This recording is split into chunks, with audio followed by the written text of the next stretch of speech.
और भी students join कर रहे हैं तो फिर इंशाल्लाह स्टार्ट करते हैं। जस्ट 2 मिनट्स वेट कर लें।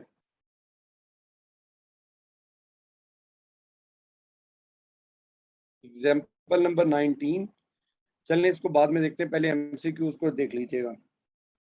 Which of the following techniques would be useful for controlling cost?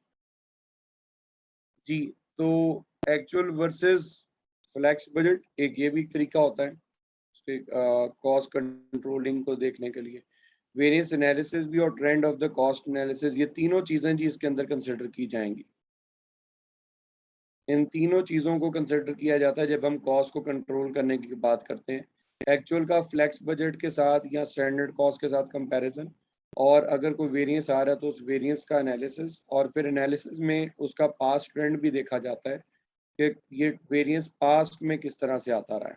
अगर तो ये वेरिएंस पास्ट में भी मुसलसल एडवर्स में जा रहा है, so there is a question कि मे बी जो हमने स्टैंडर्ड सेट किया हो वही सही ना हो, वही हमारा स्टैंडर्ड ही हमने गलत सेट कर दिया हो, ये एक पॉसिबल कॉज हो सकता है इसका।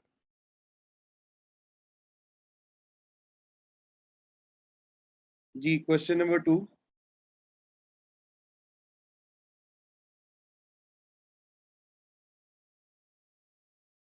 क्वेश्चन नंबर 2 का ए ऑप्शन जी, इसमें कोई सवाल है किसी का तो बता दें।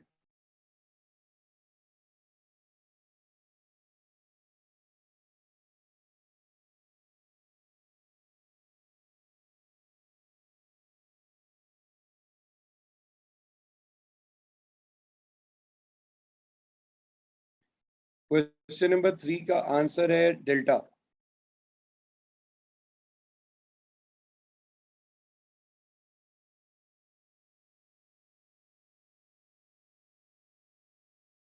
क्वेश्चन नंबर 3 का आंसर डेल्टा।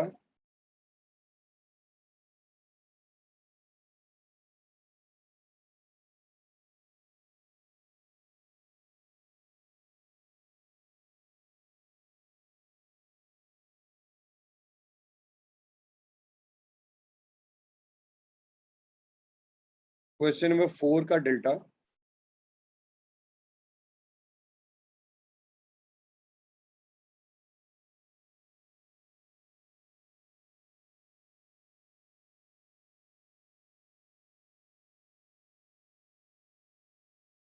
देखिए इसके अंदर हमें एक्सपेंडिचर और वॉल्यूम वेरिएंस दोनों कैलकुलेट करने हैं।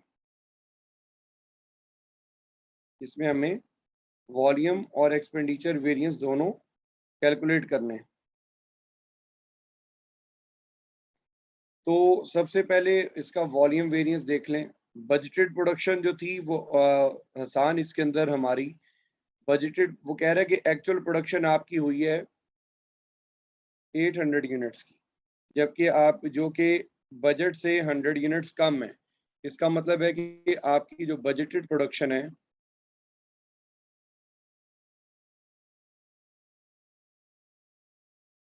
वो 900 यूनिट्स की हुई है। अब बजटेड प्रोडक्शन ये देखें, ये सामने सॉल्व हुआ है आपके।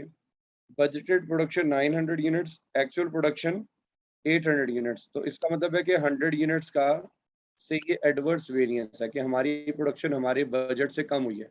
अब ज़ाहिर है इसको हमने OAR 4 ये गिवन है, इससे इसको मल्टीप्लाई किया, इसका अमाउंट में रुपीस में हमने इसका इम्पैक्ट निकाल लिया।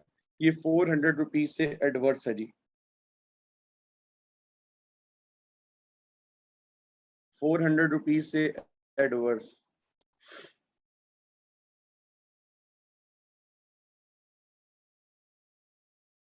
अब इसका एक्सपेंडिचर वेरिएंस देखो, सबसे पहली चीज तो ये है कि हसान इसके अंदर ये जो इसने एक्चुअल ओवरहेड्स बताए हुए ना 8500 रुपीज के, ये टोटल एक्सपेंडिचर्स हैं, यानी कि ये 8500 एक्चुअल वेरिएबल और एक्चुअल फिक्स्ड ओवरहेड का सम है। ठीक है, अब जब हम एक्सपेंडिचर वेरिएंस निकालेंगे तो एक्सपेंडिचर वेरिएंस में पहले फिक्स्ड ओवरहेड का, फिक्स्ड ओवरहेड के हम बजटेड ओवरहेड्स लेते हैं। बजटेड ओवरहेड्स कैसे आएंगे? 900 यूनिट्स मल्टीप्लाई बाय 4, $3600, 3600 रुपीज इसकी वैल्यू बनती है। Standard variable overheads 800 units into 6 इसलिए किया क्योंकि हमारे पास पर आवर रेट नहीं है और हमारे पास नंबर ऑफ आवर्स भी नहीं है, तो इसलिए फिर हमने एक्चुअल यूनिट्स को स्टैंडर्ड कॉस्ट पर यूनिट से मल्टीप्लाई करके स्टैंडर्ड वेरिएबल ओवरहेड्स निकालिए, वो 4800 के बनते हैं। 3600 और 4800 को ऐड कर लें, इनका जो सम है वो 8400 बनेगा। 8400 उसको फिर टोटल ओवरहेड्स 8500 से कंपेयर कर लिया, तो ये 100 रुपीज से हमारे पास जो है वो एडवर्स वेरिएंस आ रहा है। 100 रुपीज से एडवर्स वेरिएंस। सो इस तरह से इसका आंसर डी ऑप्शन है, fourth option.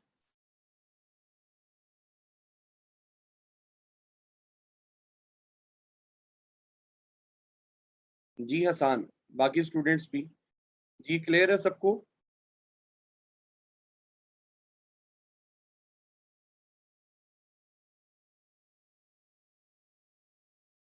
Next question number 5, answer है जी इसका ए ऑप्शन।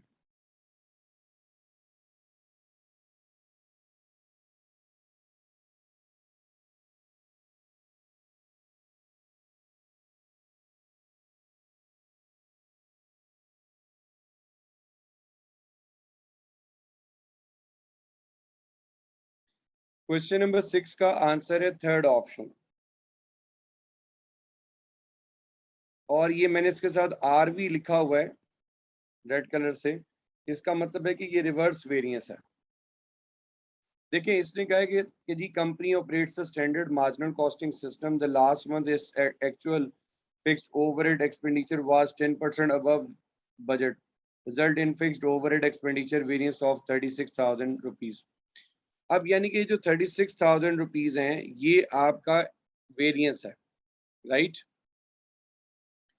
तो जब हम एक्चुअल एक्सपेंडिचर निकालना चाहते हैं तो क्या करेंगे?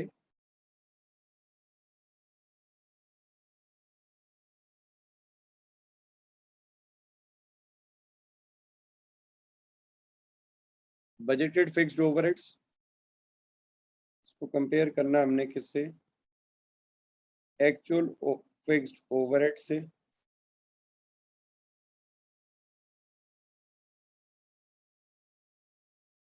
तो फिर ये हमारे पास वेरिएंस आता है 36,000 रुपीज का। अब वो कह रहा है कि ये जो वेरिएंस है 36,000 से एडवर्स, ये आपके 10% है आपके बजट का। तो हम अगर इसको 36,000 रुपीज को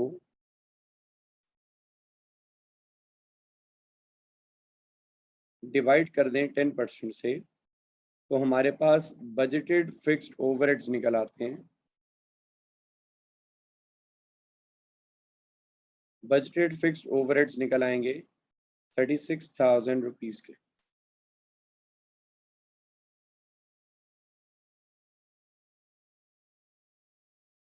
अब क्योंकि ये एडवर्स वेरिएंस है तो इसका मतलब ये है कि आपकी जो एक्चुअल ओवरहेड कॉस्ट लगी है वो आपके बजट से ज्यादा है।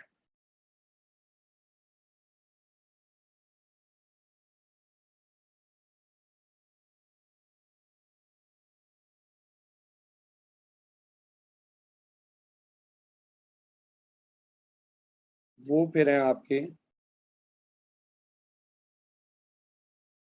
3,96,000।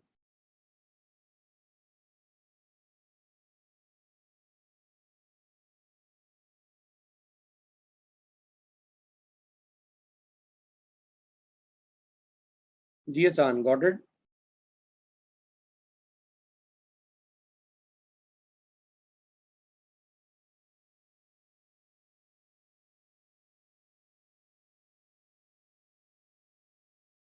क्वेश्चन नंबर 7 भी रिवर्स वेरिएंस है, इसका आंसर सी ऑप्शन है।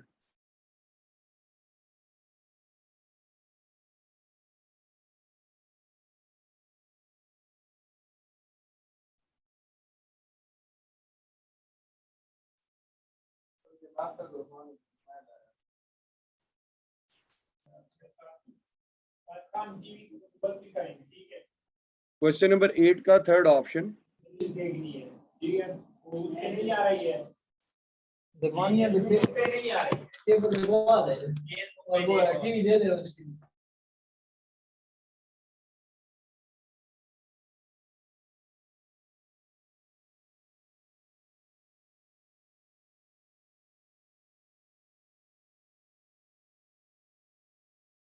क्वेश्चन नंबर 9 का सेकंड ऑप्शन।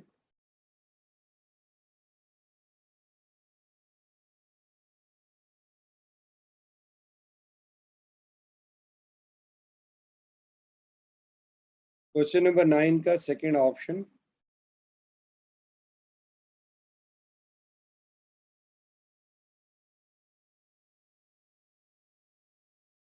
टेन का डेल्टा।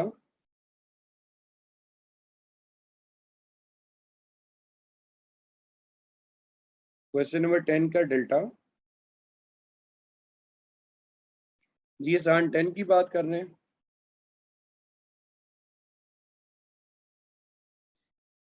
कह रहे कि the company is obliged to buy substandard material at lower than standard price because nothing else is available. यानी कि कंपनी मजबूर है कि उसे अब लो क्वालिटी का मटेरियल खरीदना पड़ रहा है क्योंकि कोई और चीज अवेलेबल नहीं है।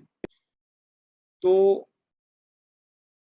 As an indirect result of this purchase is the material usage and labor efficiency variance likely to be adverse or favorable। देखिए अगर हम मटेरियल सब स्टैंडर्ड यानी कि लो क्वालिटी का खरीदेंगे तो जाहिर है उसका एडवर्स इम्पैक्ट हमारे मटेरियल के यूजेज वेरिएंस पे आएगा। मटेरियल के यूजेज वेरिएंस पे उसका मटेरियल के यूजेज वेरिएंस पे उसका एडवर्स इम्पैक्ट पड़ेगा। मटेरियल के यूजेज वेरिएंस पे उसका क्या पड़ेगा? Adverse impact.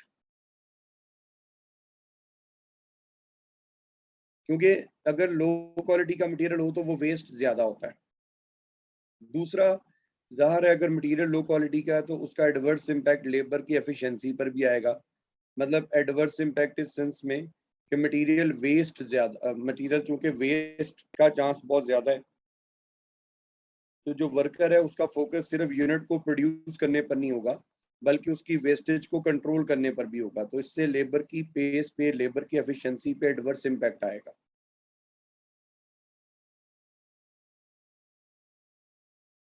जी आसान, गॉट इट।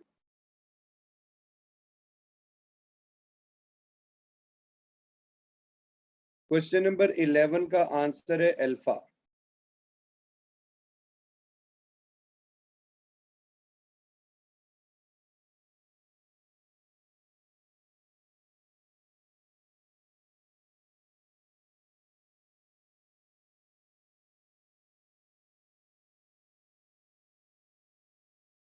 क्वेश्चन नंबर 12 का डेल्टा।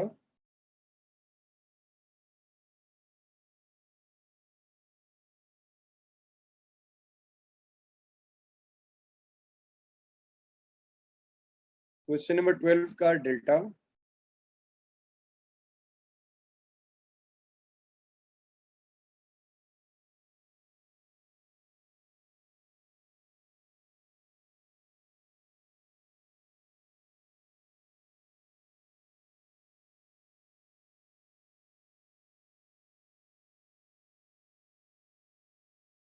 ट्वेल्व का डेल्टा।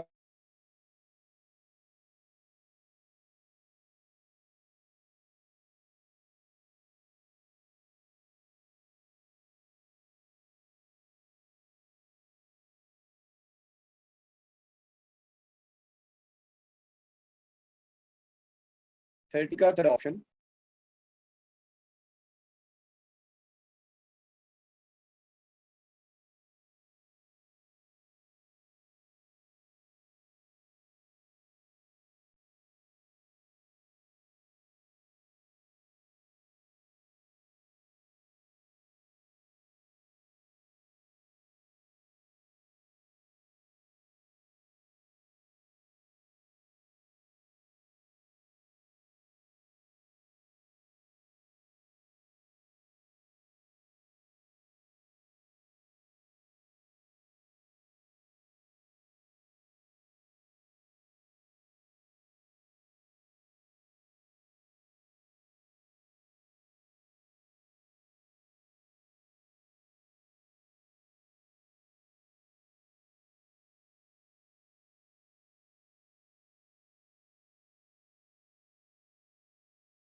जी स्टूडेंट 14 का अल्फा,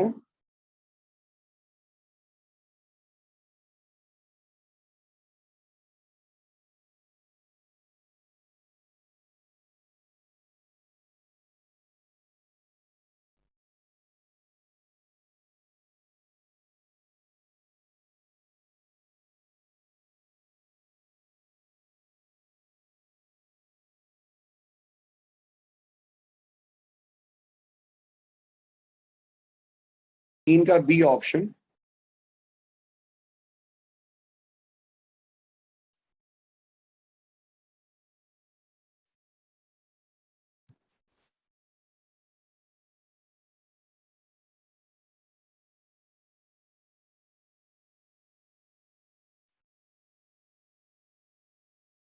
सिक्सटीन का delta,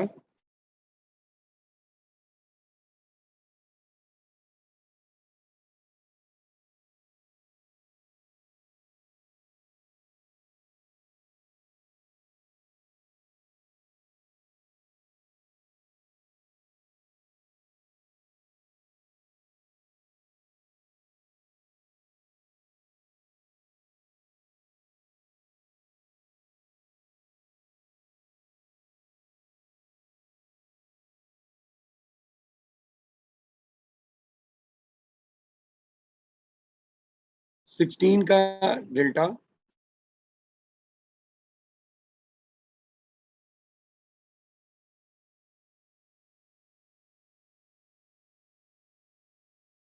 seventeen alpha,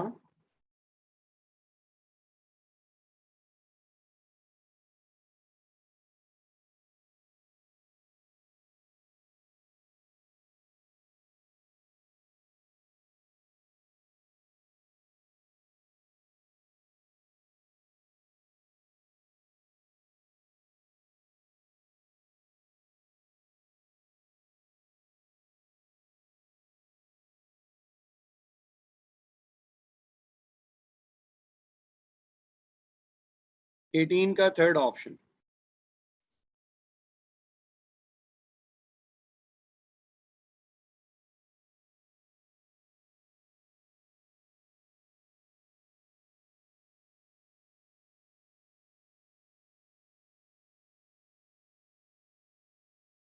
eighteen third option,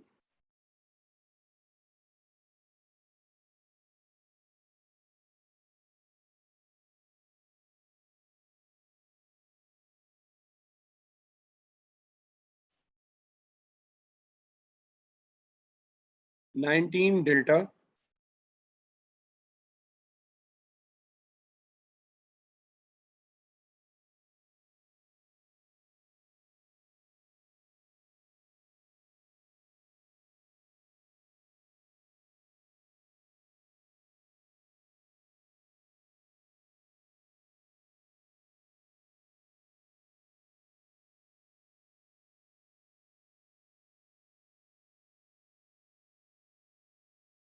nineteen delta,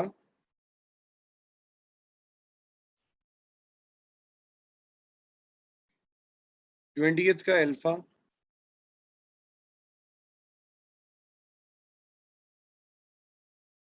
जी आसान कौन सा वाला क्वेश्चन?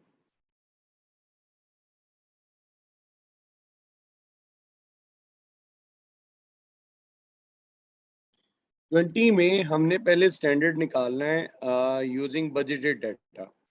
ठीक है, जैसे अब उसने दिया हुआ है बजटेड यूनिट्स दिए हुए हैं 600 हैं और आउटपुट बता रहा है 1500 केजी है, और इसने मटेरियल की परचेज कॉस्ट बताई है 22,500, और ये इसको यूज करके हम निकालेंगे पहले स्टैंडर्ड प्राइस पर केजी क्या बनती है, 25,500 डिवाइडेड बाय 1500 केजी। जी पर केजी क्या प्राइस बनी?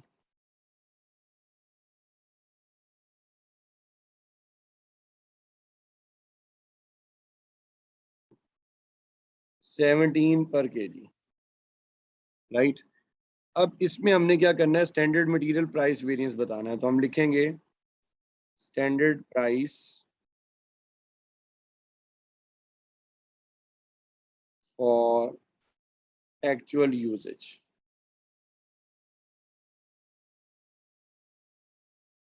अब एक्चुअल में जो क्वांटिटी हमने यूज की है वो 1566 है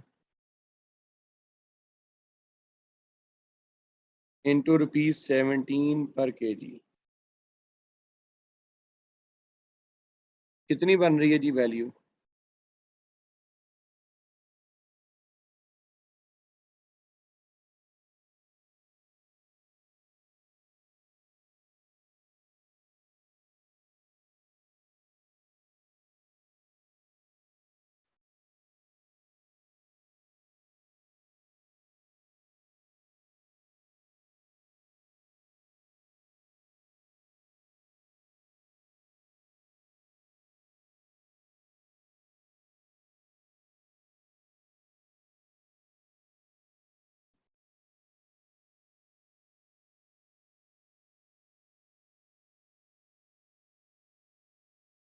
हाँ जी, तो कितने का वेरिएंस बना?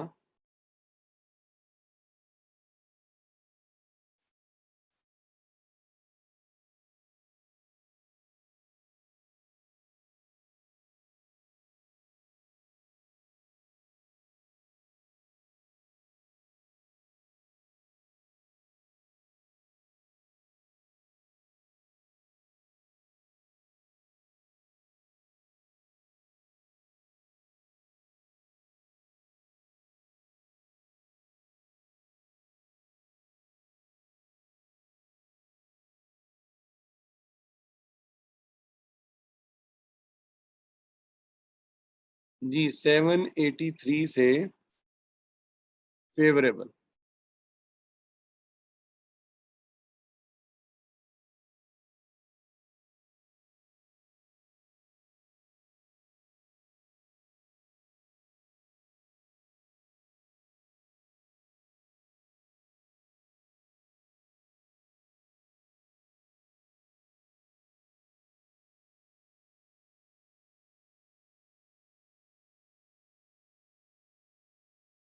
क्वेश्चन नंबर 20 का आंसर थर्ड ऑप्शन, 21 का सॉरी, 21 का answer third option.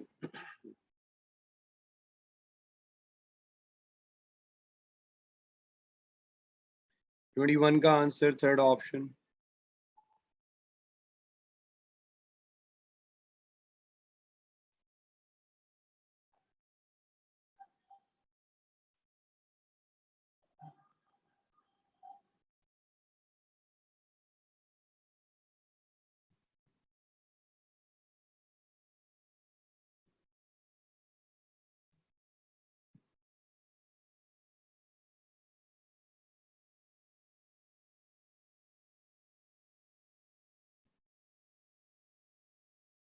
Twenty two का थर्ड ऑप्शन जी।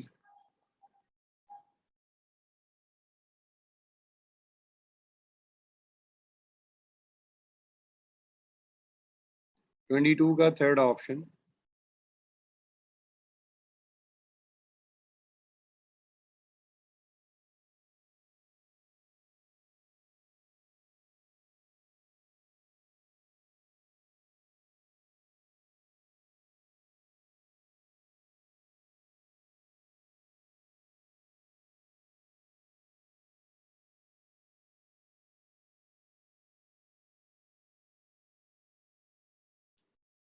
ट्वेंटी थ्री का सेकेंड ऑप्शन।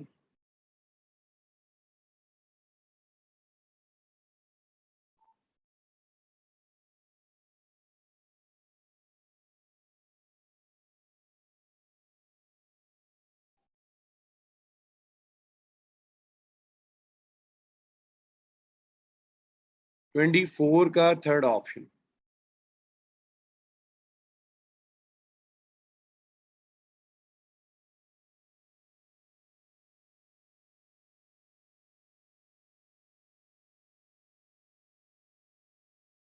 ट्वेंटी फोर का थर्ड ऑप्शन।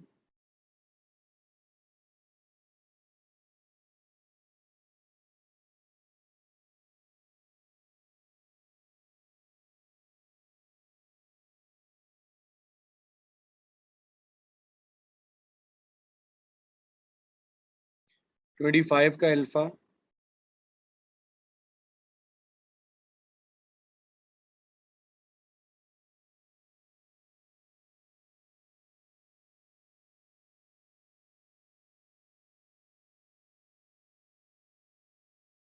25 का अल्फा,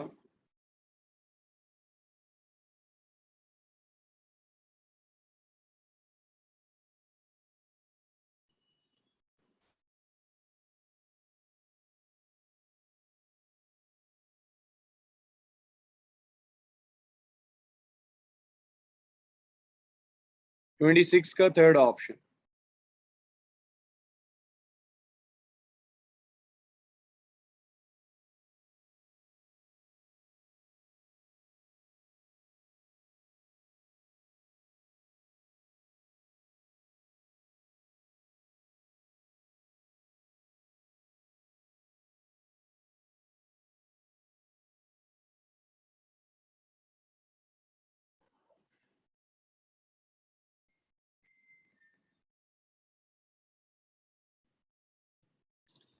ट्वेंटी सिक्स का थर्ड ऑप्शन,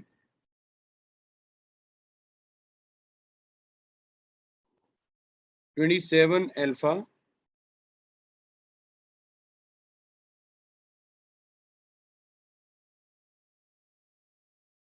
27 का अल्फा,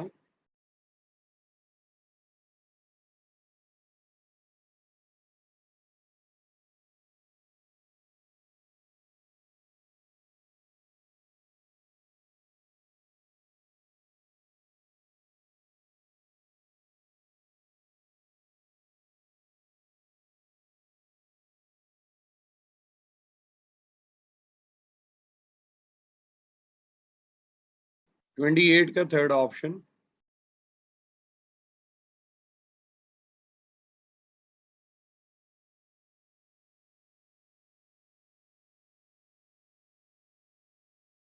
हाँ जी 28 की बात कर रहे हैं। वो कह रहा है कि जी company manufactures a single product L for which the standard material cost is as follows, material 14 kg at the rate rupees 3 per kg, rupees 3 per kg,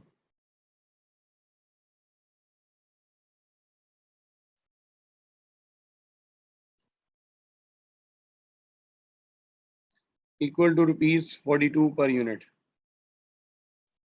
जी अब वो कह रहा है कि during July 800 units of valve were manufactured and 12,000 kgs of material were purchased for 33,600 rupees, of which 1,100 kgs were issued to production। ठीक हो गया। SM को values all inventory at standard cost, the material price and usage variance for the July were। ठीक हो गया। अच्छा अब इसमें सबसे पहली चीज तो ये कि हमने निकालना है इसका पहले price variance.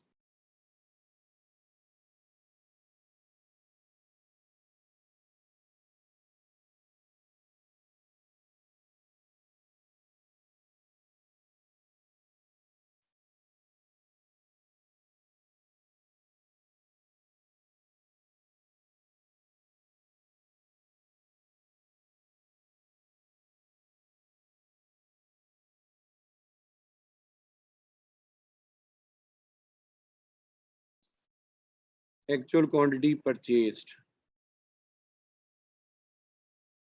12,000 into 3, that is 36,000 rupees, जबकि आपकी एक्चुअल मटेरियल कॉस्ट वो उसने आपको दी हुई है जी 33,600।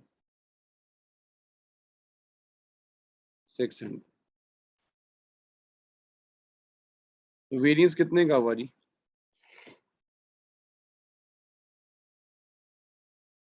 नहीं उसने इसलिए नहीं होगा क्योंकि उसने कहा कि हम जितनी भी इन्वेंट्री है उसको स्टैंडर्ड कॉस्ट पे चार्ज कर रहे हैं, तो चूंकि क्वांटिटी स्टैंडर्ड कॉस्ट के ऊपर चार्ज हो रही है इस वजह से हम क्वांटिटी परचेज लेंगे,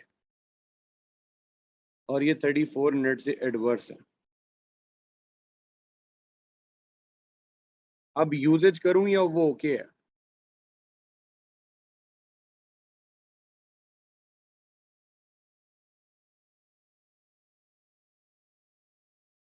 ओह सॉरी फेवरेबल है।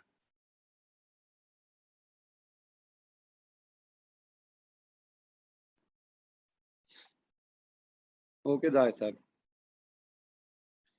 28 का थर्ड ऑप्शन, 29 का थर्ड ऑप्शन।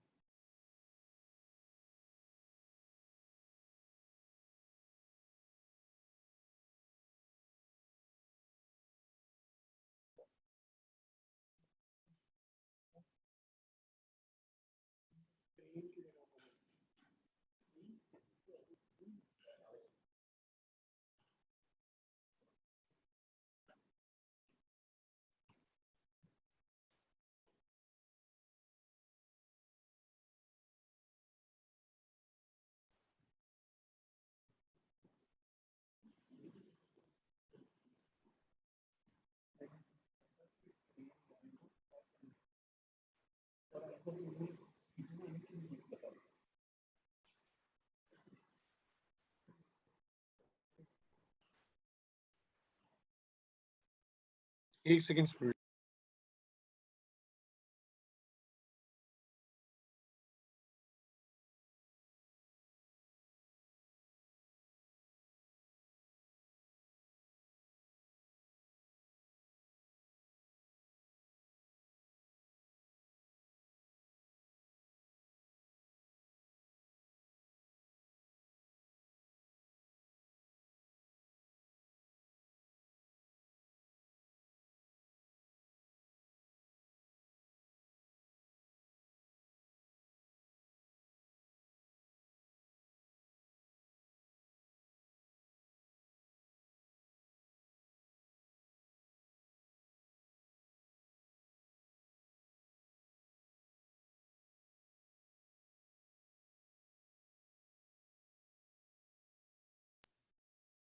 हाँ जी जी, यूजेज में क्वांटिटी यूज होगी। ये सिर्फ प्राइस वेरिएंस है, जिसमें अब देखो ना, अगर ये क्वेश्चन साइलेंट होता या वो कहता कि all inventories are valued at actual cost, तो फिर हम इसमें भी क्वांटिटी यूज ही लेते। लेकिन अब चूंकि उसने कहा है कि जी all inventories are valued at standard cost, तो इसलिए फिर हमने क्वांटिटी परचेज यूज किया। अदरवाइज साइलेंट सिनेरियो में भी हमने जो है वो क्या यूज करनी थी, क्वांटिटी यूज्ड, और यूजेज में तो होती यूज्ड है।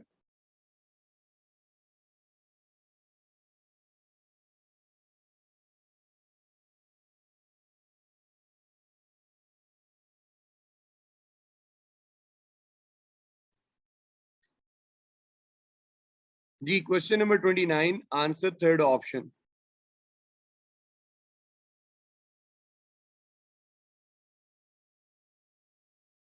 Question number 29, answer third option.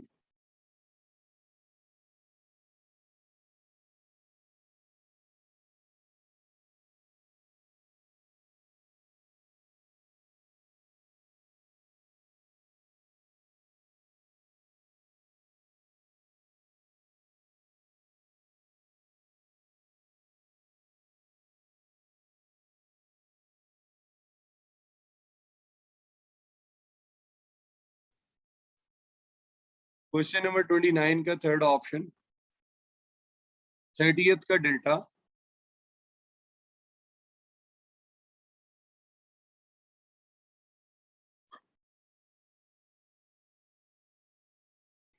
31 का अल्फा,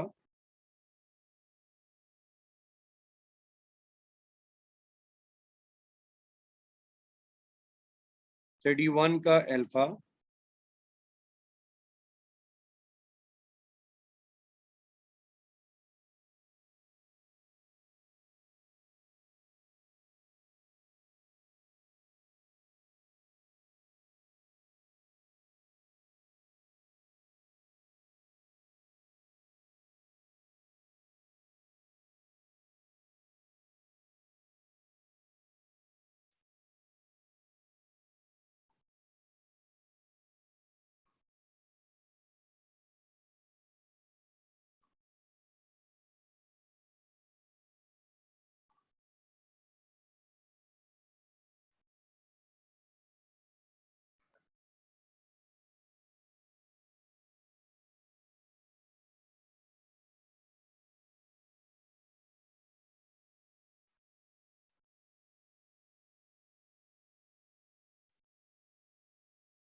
जी जी, आइडल टाइम हमेशा एडवर्स ही होगा ना,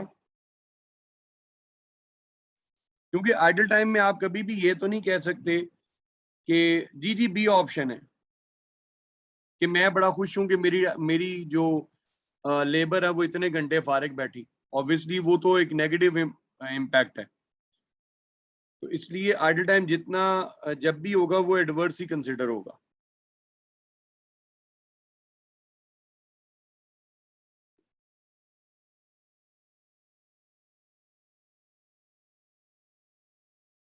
जी आसान, ओके है।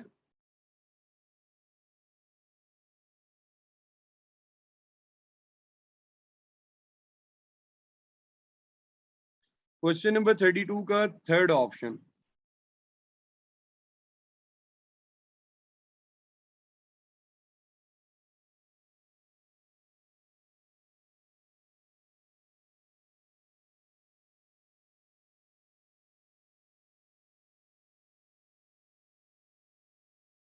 थर्टी टू का answer third option.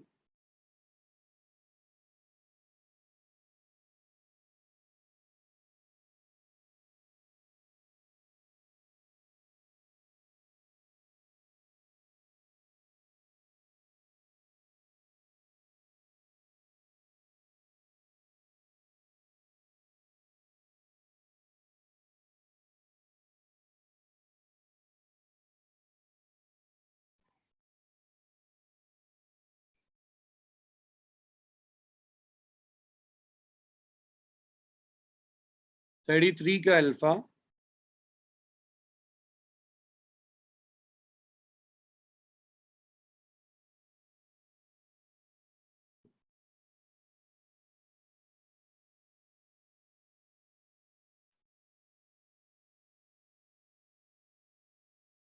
Thirty three का फर्स्ट ऑप्शन।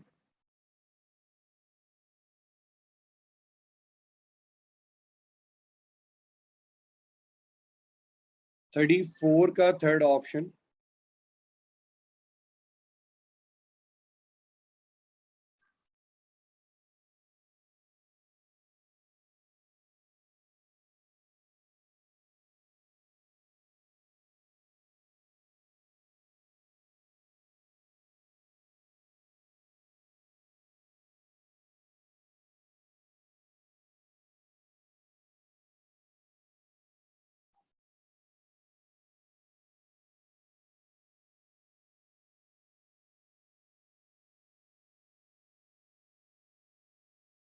थर्टी फाइव का अल्फा।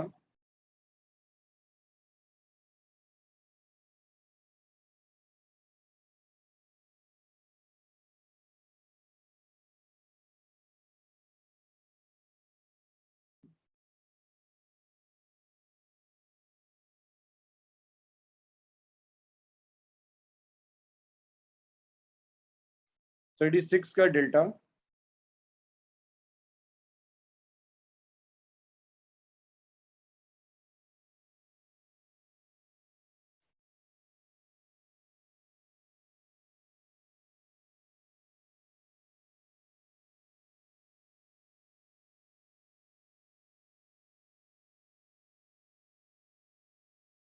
थर्टी सेवन का अल्फा।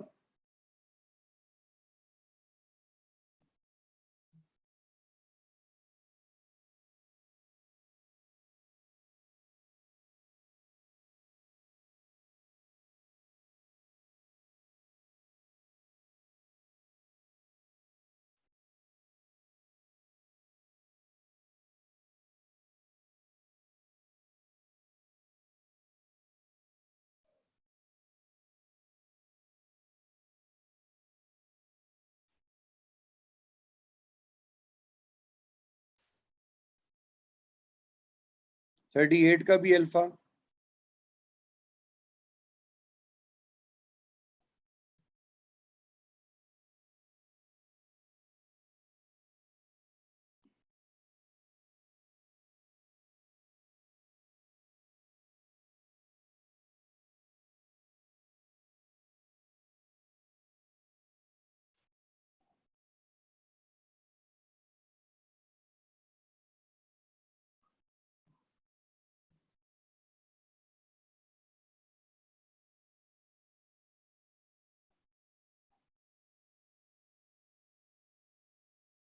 39 का डेल्टा,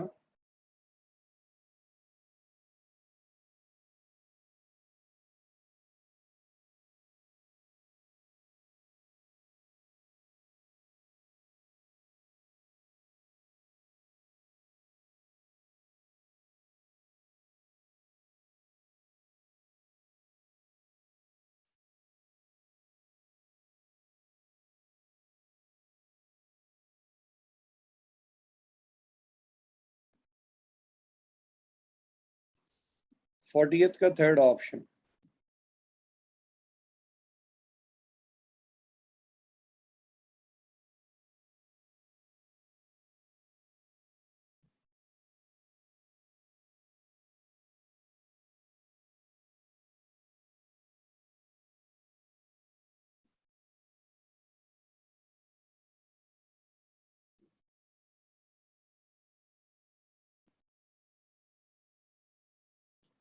फोर्टी वन का second option,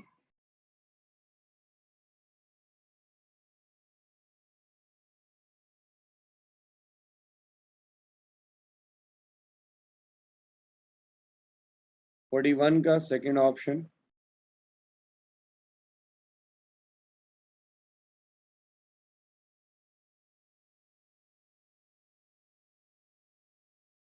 forty two third option, जी हसान कौन सा वाला? 40 कह रहे कि स्टैंड, इसमें आपने बतानी है एक्चुअल प्रोडक्शन कितनी हुई है लास्ट मंथ में। Standard direct material cost per unit जो थी वो उसने दिया आपको, for product is calculated as follows. ये देखिए ऊपर इसने स्टैंडर्ड बताया आपको,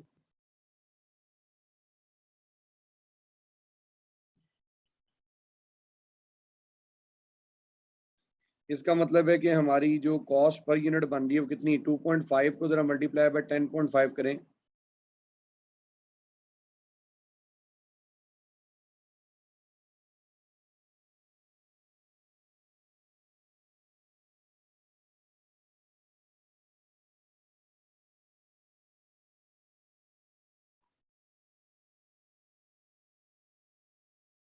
जी हमारी मटेरियल कॉस्ट पर यूनिट बनती है rupees 26.25 per unit, 26.25 per unit. Last month, the actual price paid for 12,000 liters of material used were 4% above standard, and direct material usage variance इतना था. No stock of material are held. अब आपने बताना है कि actual production कितनी हुई है, राइट? एक्चुअल प्रोडक्शन हम मटेरियल के जो यूजेज वेरिएंस था उसकी अगर हम रिवर्स कैलकुलेशन कर लें उससे ये निकल आएगा बड़ा easily.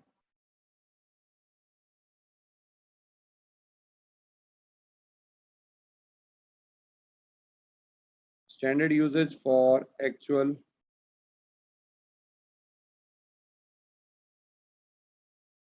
output, standard usage for actual output.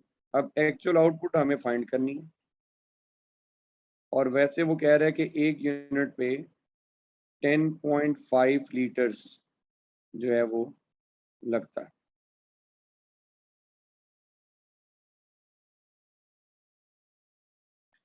अब एक्चुअल यूजेज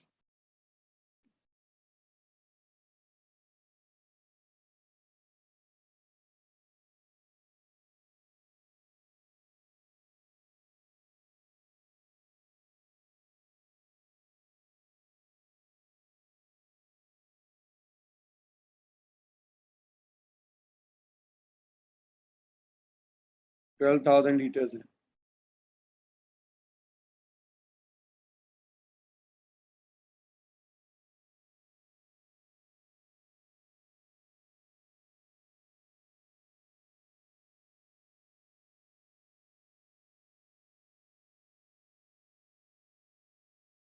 फेवरेबल वेरिएंस है 1815 रुपीज।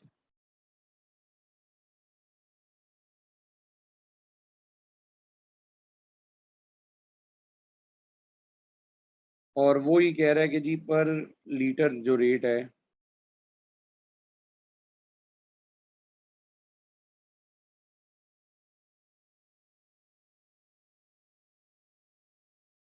पर लीटर रेट है जी 2.5। 1815 को डिवाइड करेंगे 2.5 से तो ये बनते हैं जी 726 लीटर्स। अब चूंकि ये फेवरेबल है, इसका मतलब है कि एक्चुअल में जो यूजेज है वो इससे स्टैंडर्ड यूजेज इससे ज्यादा बनता था।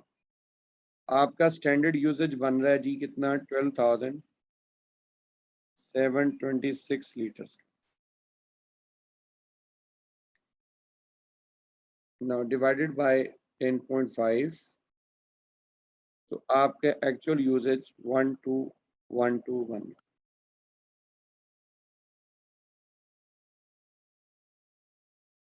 जी गॉट इट और नॉट?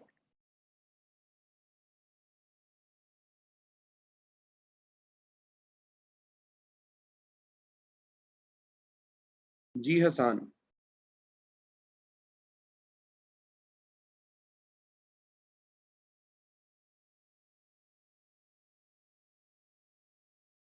क्वेश्चन नंबर 43 का थर्ड ऑप्शन।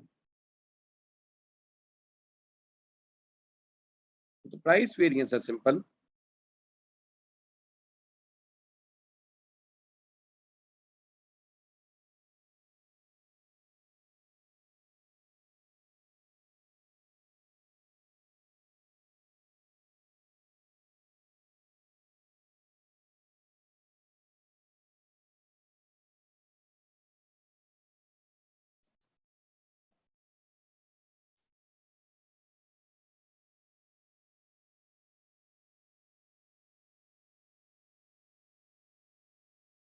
$12,000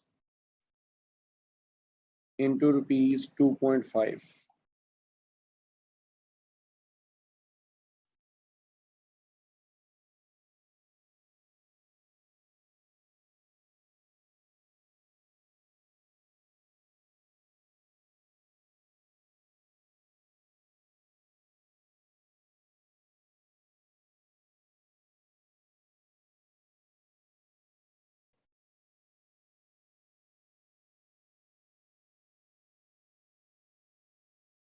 एक्चुअल मटीरियल का जी 4% का मतलब ये था कि जो रेट आपने जिस रेट पे खरीदा है वो आपकी स्टैंडर्ड प्राइस से 4% ज्यादा है। यानी कि ये आपको मिला है मार्केट से 12,000 लीटर्स।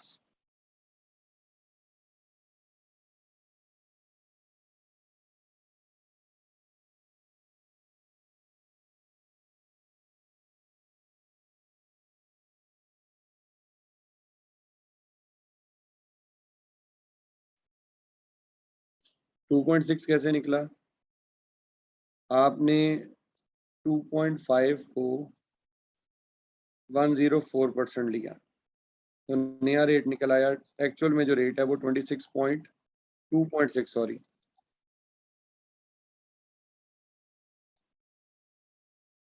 पर लीटर बन गया।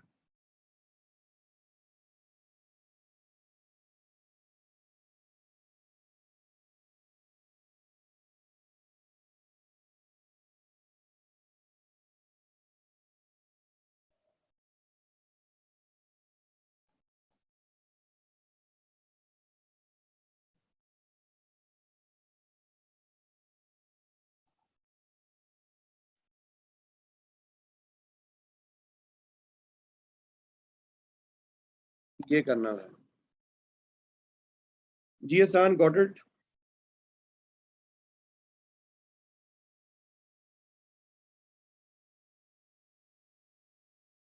क्वेश्चन नंबर 44 का आंसर 43 का third option.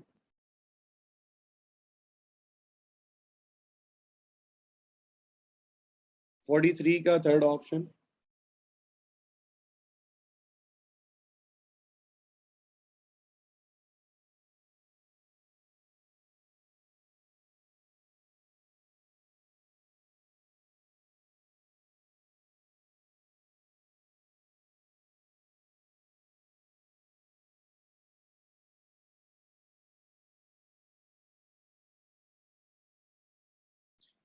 Last MCQ 44 answer है इसका जी 46,500।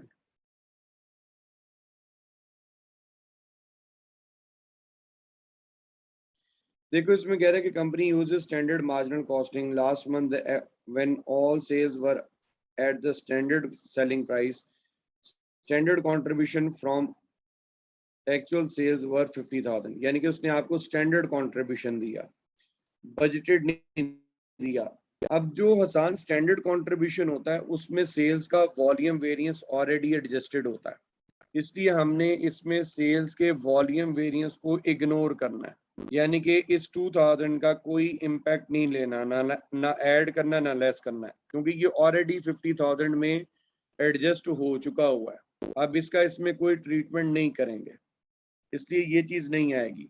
सेकंड, फिक्स्ड ओवरहेड का जो वेरिएंस है एक्सपेंडिचर वेरिएंस, वो मार्जिनल कॉस्टिंग में आता है, लेकिन वो भी आफ्टर कंट्रीब्यूशन आता है, तो इसलिए उसको भी इग्नोर कर देंगे। इसका मतलब है कि वेरिएबल कॉस्ट का वेरिएंस वाहिद वेरिएंस है जिसकी हमने एडजस्टमेंट करनी है, और वो कह रही है एडवर्स है, तो स्टैंडर्ड कंट्रीब्यूशन 50,000 में से 3500 आप माइनस कर दो, तो आपके पास स्टैंडर्ड कंट्रीब्यूशन निकल आएगा।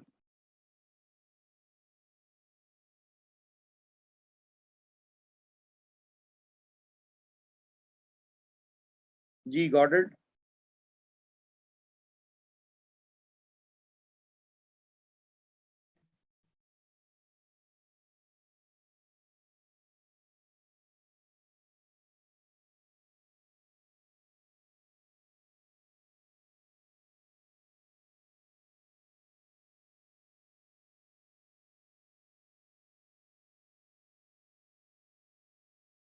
जी हसान, इज इट क्लियर?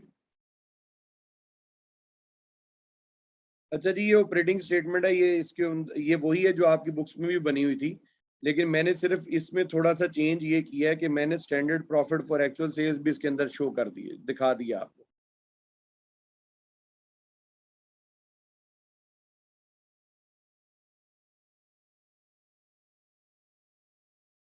इसी तरह मार्जिनल कॉस्टिंग के अंदर भी मैंने आपको standard contribution for actual sales दिखा दिया।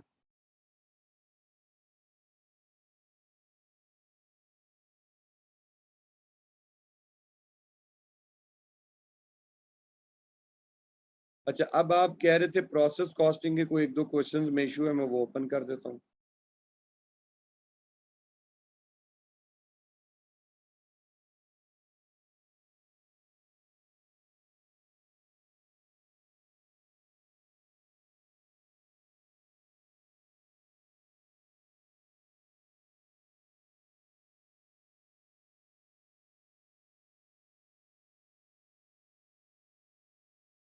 जी मैं एग्जांपल 19 पे पहले आ रहा हूँ।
हाँ जी, एग्जाम्पल नंबर 19 आप कह रहे थे। एग्जाम्पल नंबर 19 में इस तरह से है, कह रहे कि जी the variance analysis report for the current month reveals the standard volume variance of sales volume variance of 4,000 rupees favorable and sales price variance of 5,500 adverse. This is based on the following standard cost card, and the budget was to make and sell 1,000 units at a selling price of 300. इसमें आपने sales का volume variance बताना है और actual selling price बतानी है वो कितना था। एक्चुअल सेल्स वॉल्यूम बताना है और एक्चुअल सेलिंग प्राइस। स्टूडेंट्स, इसमें सबसे पहली चीज तो ये कि आपको सेल्स का प्राइस वेरिएंस दोबारा बनाना पड़ेगा। सेल्स का प्राइस वेरिएंस जो है ना, उसको यूज करके पहले एक्चुअल रेवेन्यू निकालना पड़ेगा।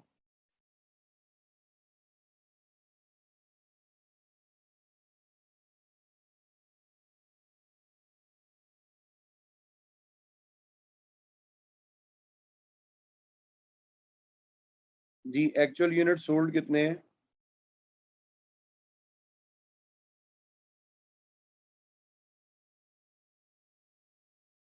एक्चुअल यूनिट सोल्ड नहीं है। पहले हम क्या करेंगे, सेल्स का प्राइस वेरिएंस रिवर्स कैलकुलेट करके निकालेंगे इसमें एक्चुअल वॉल्यूम।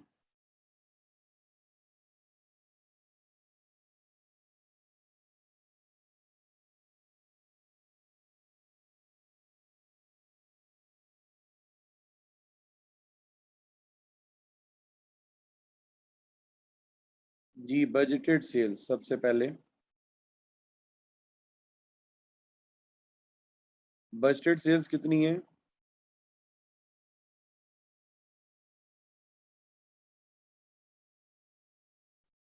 अब अपने इसमें एक्चुअल सेल्स निकालनी है। क्या निकालनी है?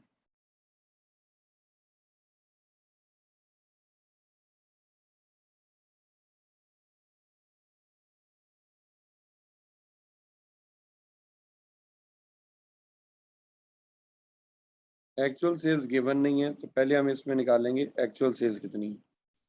लेकिन सेल्स का वॉल्यूम वेरिएंस उसने हमें बताया कितना है जी?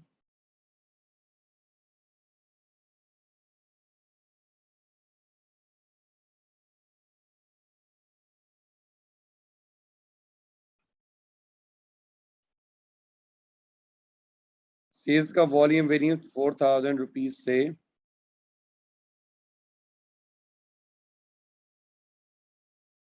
फेवरेबल है।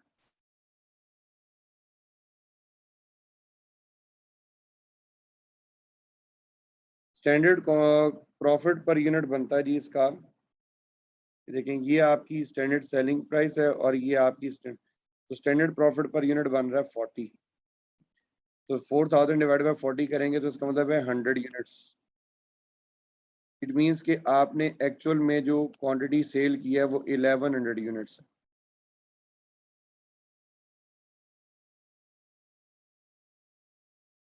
एक्चुअल में जो सेल हुई है वो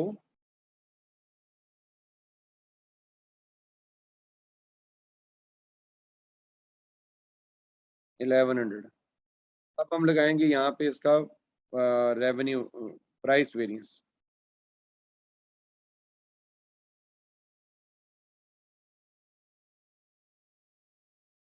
देखिए, बड़ी सिंपल, मैंने इसीलिए इन दोनों को अंडरलाइन किया था। स्टैंडर्ड प्रॉफिट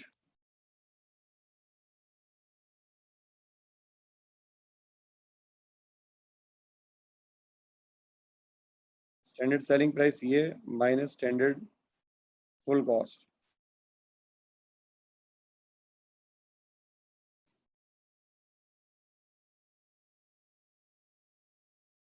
स्टैंडर्ड प्राइस जी। एक्चुअल रेवेन्यू कितना है जी? हमारा एक्चुअल वॉल्यूम हमने एक्चुअल जो सेल किया वो 1100 है, इनटू स्टैंडर्ड सेलिंग प्राइस 300। तो हमारा एक्चुअल रेवेन्यू बनता है 3,30,000 का। जबकि हमारा एक्चुअल रेवेन्यू कितना है ये हमने निकालना है।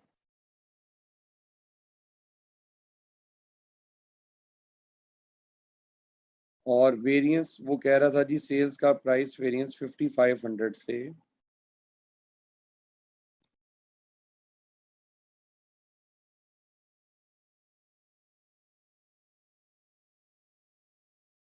$3,24,500, इससे ये एडवर्स। राइट जी। इसका मतलब ये हुआ कि actual selling price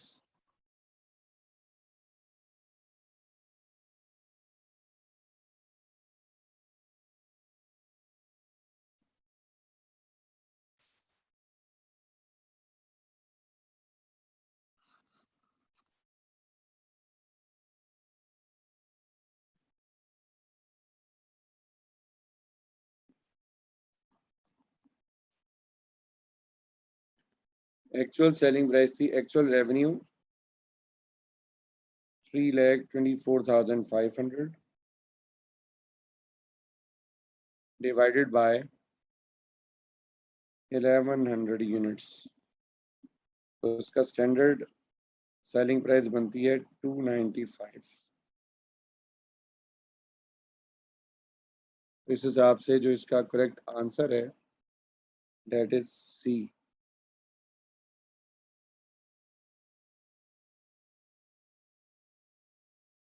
G Hasan, is that clear or not?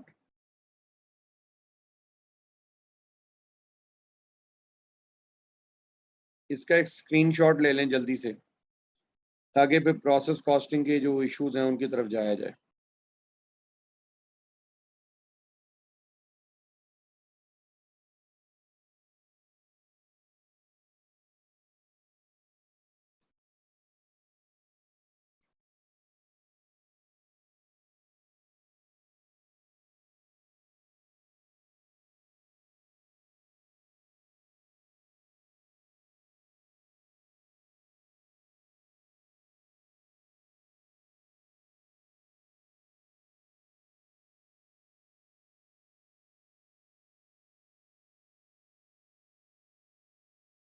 हाँ जी, डन।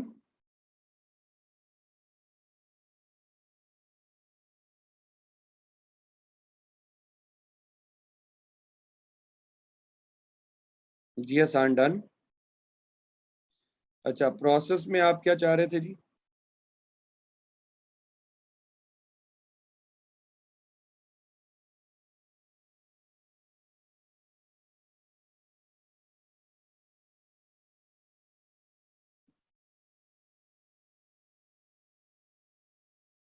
ट्वेल्व और 24, ओके।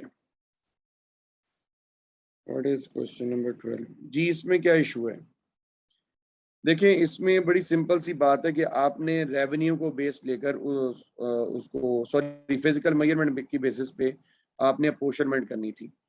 तो सबसे पहले तो ये कि हम इसमें निकालेंगे इसका जॉइंट कॉस्ट में से शेयर कितना है, ये इसके यूनिट्स हैं और ये हमारी जॉइंट कॉस्ट है। तो एक्स का शेयर निकालना है, तो एक्स के लिए क्या करेंगे?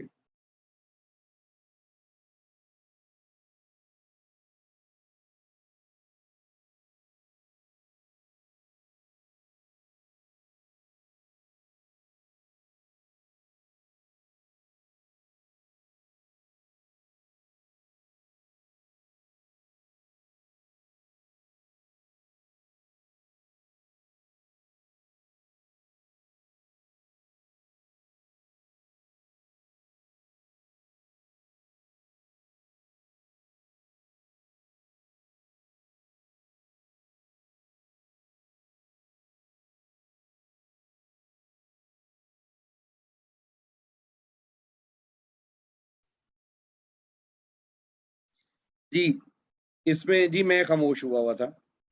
360 को डिवाइड करेंगे टोटल प्रोडक्शन 1140 से और इनटू रुपीज 65,000 का।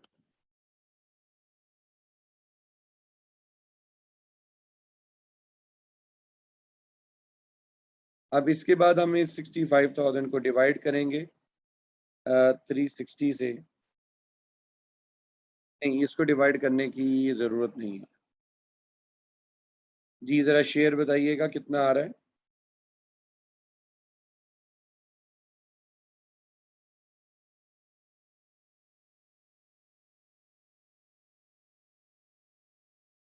नहीं नहीं, शेयर बताएं कितना आ रहा है। 26 को डिवाइड कर 360 को डिवाइड करें 1140 से और मल्टीप्लाई कर दें 65,000 से।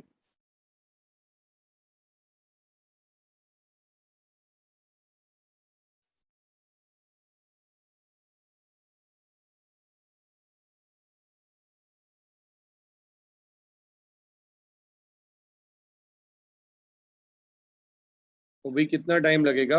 दो चीजें कर रही हैं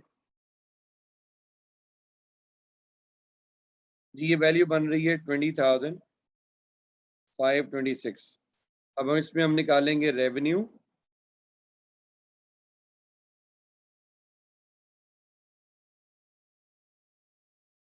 एक्स का जब हमने रेवेन्यू निकालना है तो क्या करेंगे, 360 units multiply by selling price which is 130 per unit. तो क्या आ रही है जी वैल्यू रेवेन्यू की, 46,000 आई गेस, 46,800। ओके हो गया। अब इसमें से हम माइनस करेंगे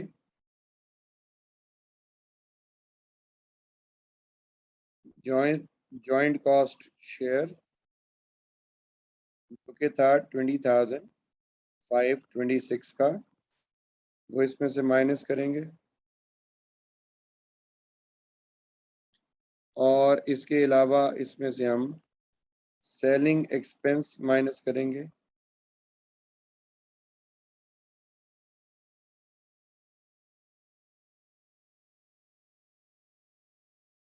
सेलिंग एक्सपेंसेस 7,000 के, ये भी हम इसमें से निकाल देंगे और जो हमारे पास इसके बाद बकाया बच जाएगा वो कितना बनता है जी,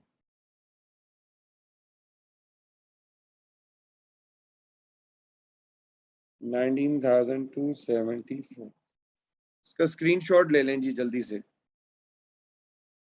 फिर क्वेश्चन नंबर 24 की तरफ मूव करूंगा मैं।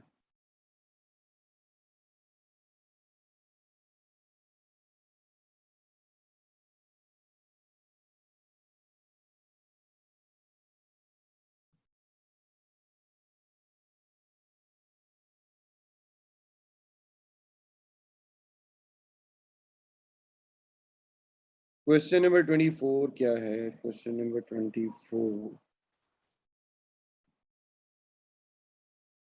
हाँ जी, इसमें क्या इशू है? इसमें ये चीजें मैं आपको बता दूं पहले। देखें हसन वो आपसे इक्विवेलेंट यूनिट्स नहीं कह रहा है, वो कह रहा है equivalent units of closing work in progress. अगर तो हम जब नॉर्मली इक्विवेलेंट यूनिट्स निकालते हैं तो हम फॉर्मूला लिखते हैं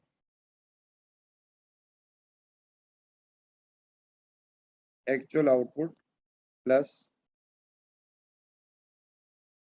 closing work in progress into percentage of completion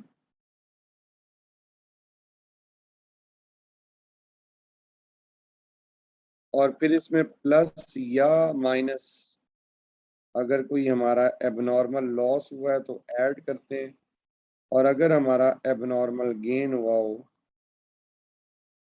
तो उसको माइनस कर दो। अब वो इसमें सिर्फ आपसे ये वाला पार्ट पूछ रहा है, मटेरियल वाइज भी और कन्वेयन वाइज भी।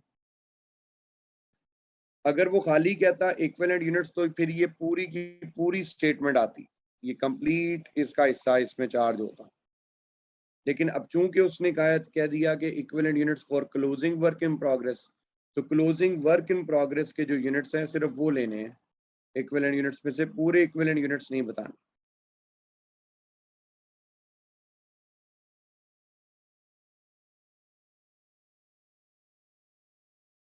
जी कोई और इशू है किसी को?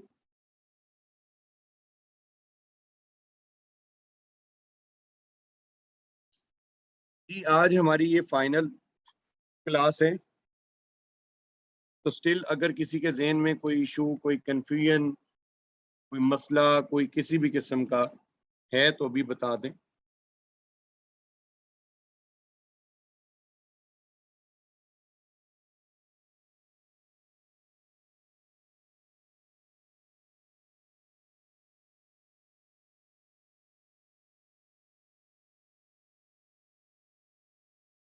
जी स्टूडेंट्स आप लोग पूछ सकते हैं अगर कोई भी कंफ्यूजन है तो।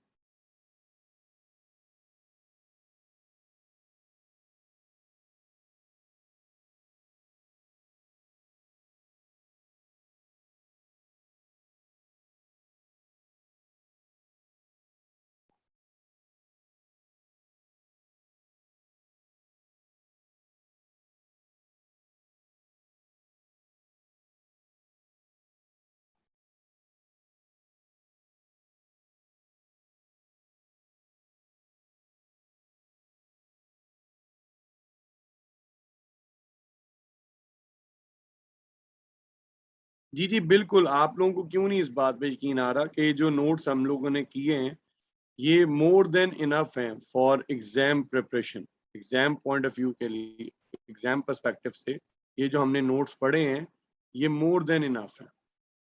मतलब अगर आप ये अच्छे तरीके से कर लें तो आप लोगों की जो थ्योरी के इश्यूज हैं, ठीक है, वो भी कवर हो जाएंगे इस इन नोट्स की, अगर आप एग्जांपल सारी सॉल्व कर लें, ठीक है, वो सारी एग्जांपल्स अगर आप लोग सॉल्व कर लेते हैं। जी जी सिर्फ नोट्स, जो आपको ये लेक्चर नोट्स मिले हुए हैं वो, और जो प्रैक्टिस की मैंने आपको सेंड की हुई है जिसके अंदर 7 MCQs हैं चैप्टर वाइज, तो वो कर लें, that is more than enough.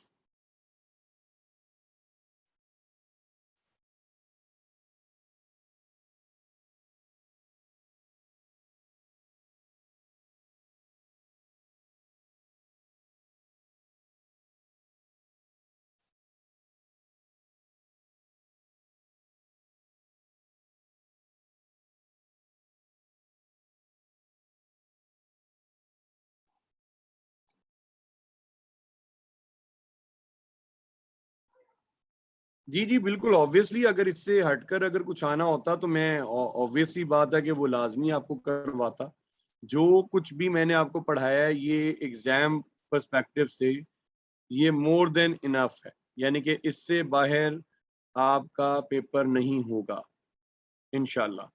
आप तसल्ली रखें। आपने सिंपली क्या करना है कि जो नोट्स आप लोगों को दिए गए हैं इन नोट्स को अच्छे तरीके से कीजिएगा। इन नोट्स के अंदर जो क्वेश्चंस आप लोगों को दिए गए हैं एमसीक्यूज की फॉर्म में, ठीक है, वो सॉल्व कीजिएगा। इसके अलावा जो भी प्रैक्टिस मटेरियल जो आपको आपके पास है उसको साथ साथ करते जाएं इंशाल्लाह। यही काफ़ी होगा, इसके अलावा हमें कुछ और करने की ज़रूरत नहीं है। ये कंसाइज नोट्स हैं, लेकिन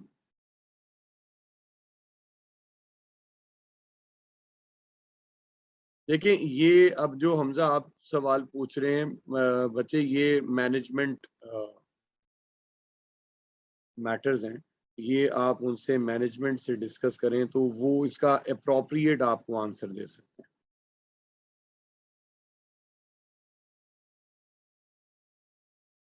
जी पेपर मेरा ख्याल है कि नवंबर एंड की या नवंबर मिड की अटेम्प्ट होगी। आप लोग जो भी इश्यूज हैं एग्जाम की अटेम्प्ट के हवाले से या पेपर के पॉइंट ऑफ व्यू से, वो आप लोग ज़रूर क्लियर करें जी। जो कोऑर्डिनेशन है आप लोगों की उनसे आप इसको ज़रूर डिस्कस करें, और वो लोग आप लोगों को इसका कोई अप्रोप्रिएट आंसर भी वही बता सकते हैं, क्योंकि ये सारी इंफॉर्मेशन उन्हीं के पास है। कोई भी टीचर आपको इसके हवाले से गाइड नहीं करेगा कि रजिस्ट्रेशन प्रोसीजर्स और वो सब कुछ। तो students best of luck. Kindly जज़ाकल्लाह Hamza Sahab, thank you very much. Students ये हमारी आज की फाइनल क्लास थी। बहुत अच्छा लगा आप लोगों के साथ सेशन में, एंड होपफुली के फ्रॉम नेक्स्ट सेशन जो है वो पिफा वाले भी फेस टू फेस पर आ जाएंगे। तो इंशाल्लाह फ्रॉम नेक्स्ट टाइम हम लोग फेस टू फेस पे ही उसको करेंगे, और इंशाल्लाह उम्मीद है कि आप सब लोग इंशाल्लाह इसी गो में निकल जाएंगे। So good luck, best of luck for your exams, और खूब मेहनत से पढ़िएगा। नोट्स, एग्जाम्पल्स और वो जो एग्जाम पैक है इसको अच्छे तरीके से समझ के जाइएगा, ठीक है। मतलब आंसर्स याद नहीं करने, आंसर्स को लॉजिकली अटेम्प्ट करके जाएं, इंशाल्लाह आप लोग जरूर कामयाब हो जाएं। Okay students, good luck. बहुत अच्छा रहा जी आप लोगों के साथ एक सेशन गुजारा है।